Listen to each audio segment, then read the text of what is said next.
Body building താരങ്ങളെ armed police ഇൻസ്പെക്ടേഴ്സായി നിയമിച്ചതിനെതിരെ മുൻ Indian football താരങ്ങൾ രംഗത്ത് വന്നു. ഇന്ത്യക്കായി കളിച്ചവർ വർഷങ്ങളായി പുറത്ത് കാത്തു നിൽക്കുമ്പോഴാണ് പുതിയ നിയമനം ഉണ്ടായതെന്ന് NB പ്രദീപ് കുറ്റപ്പെടുത്തി. സ്പോർട്സ് കൗൺസിലിനും കായിക മന്ത്രിക്കും നിരവധി തവണ അപേക്ഷകൾ കൊടുത്തെങ്കിലും അവഗണനയാണെന്ന് റിനോ ആൻഡോ പറയുന്നു. അത് എന്തായാലും വിഷമമുണ്ട്. എന്ന് വെച്ചാൽ നമുക്കറിയാം, ഇന്ത്യക്ക് തന്നെ നമ്മൾ കളിക്കുന്ന സമയത്ത് പലർക്കും പരിഗണന പലപ്പോഴും കിട്ടാറില്ല. കുറച്ച് പ്രത്യേക പരിഗണന നൽകി എനിക്ക് ജോലി വേണം എന്നാണ് ഞാൻ അപേക്ഷിച്ചത്. പക്ഷേ അപ്പോൾ വന്ന മറുപടിയാണ് എങ്ങനെ പ്രത്യേകമായിട്ട് പരിഗണിക്കാൻ പറ്റില്ല, അതിന് അങ്ങനെ ഒരു ചട്ടമില്ല എന്നുള്ളത്. ഗവൺമെൻറ്റിൻ്റെ തന്നെ ഓർഡറാണ് എനിക്ക് വന്നിട്ടുള്ളത്.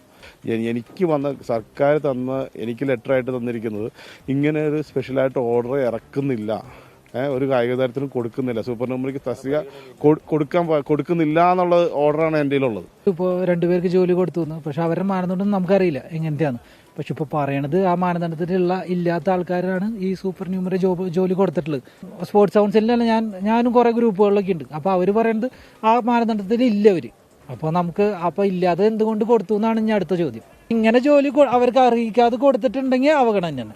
സ്പോർട്സ് കൗൺസിലിനോട് ലെറ്ററും കൊടുത്തു, അബ്ദുറഹ്മാൻ സാറിനും കൊടുത്തു. പക്ഷേ അവിടെ നിന്നും നമുക്കൊരു പോസിറ്റീവായിട്ട് ഒന്നും കിട്ടിയിട്ടില്ല. ഇപ്പോഴും ഇനി നമുക്ക് തരാനും പറ്റില്ല, അവർക്ക് സൂപ്പർ ന്യൂമറിലാണ് തരാൻ പറ്റില്ല. കാരണം നമ്മുടെ ഏജ് ഓൾറെഡി കഴിഞ്ഞു. അപ്പോൾ നമ്മളൊരു ഇന്ത്യക്ക് വേണ്ടി കളിക്കാന്ന് പറഞ്ഞാൽ നമ്മൾ ശരിക്കും ചോര നീരാക്കിയിട്ട് തന്നെ കളിച്ചിട്ടുള്ളത് തന്നെ. അത് അഥവാ മാനദണ്ഡത്തിൽ ഇല്ലാണ്ട് ഇവർക്ക് കൊടുത്തിട്ടുണ്ടെങ്കിൽ എന്തായാലും നമുക്ക് കൊടുക്കാമല്ലോ, അപ്പോൾ പരിഗണിക്കാമല്ലോ.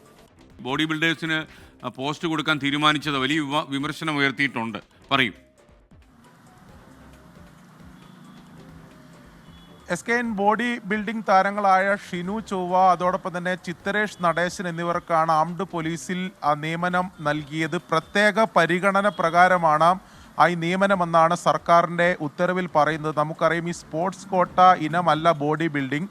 അതുകൊണ്ട് തന്നെ നിലവിലുള്ള മാനദണ്ഡങ്ങൾ ലംഘിച്ചുകൊണ്ടുള്ള നിയമനമാണെന്നുള്ള വിമർശനവും ആക്ഷേപവും പൊതുവെ തന്നെ ഉയർന്നു വന്നിട്ടുണ്ട്. ഇതൊരു പിൻവാതിൽ നിയമനമാണെന്നൊക്കെയുള്ള വിമർശനങ്ങൾ ഒരു വശത്ത് നിൽക്കുന്നുണ്ട്. അതിനിടെയാണ് ഇപ്പോൾ ഈ മുൻ ഇന്ത്യൻ ഫുട്ബോൾ താരങ്ങൾ ഇത്തരത്തിലുള്ള പ്രതിഷേധവുമായി രംഗത്ത് വരുന്നത്.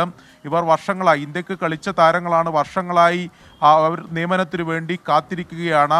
കായിക മന്ത്രിക്കും സ്പോർട്സ് കൗൺസിലിനും മുഖ്യമന്ത്രിയെ പോലും നേരിട്ട് കണ്ട് അവരെ പരിഗണിക്കണം എന്ന് അവർ ആവശ്യപ്പെട്ടിരുന്നു. പക്ഷേ ആ പരിഗണന അവർക്ക് ലഭിച്ചില്ല എന്നതാണ്. ഒരു വശത്ത് ആ പ്രത്യേക പരിഗണന പ്രകാരം മാനദണ്ഡങ്ങൾ ലംഘിച്ചുകൊണ്ട് നിയമനം നടത്തുന്നു. പക്ഷേ ഇന്ത്യക്ക് വേണ്ടി കളിച്ച് ഇത്ര വർഷമായി കാത്തിരുന്നിട്ടും ഇവർക്ക് എന്തുകൊണ്ട് ജോലി നൽകുന്നില്ല എന്ന ചോദ്യമാണ് NB പ്രദീപും റിനോ ആൻഡോയും അതോടൊപ്പം തന്നെ അനസ് എടുത്തടി ഉൾപ്പെടെയുള്ള ഫുട്ബോൾ താരങ്ങൾ ഉയർത്തുന്നത്.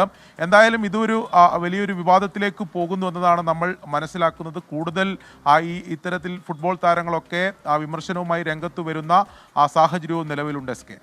ഓക്കെ, അരുൺ മൂപ്പർമയാണ് വിവരങ്ങൾ നൽകിയത്.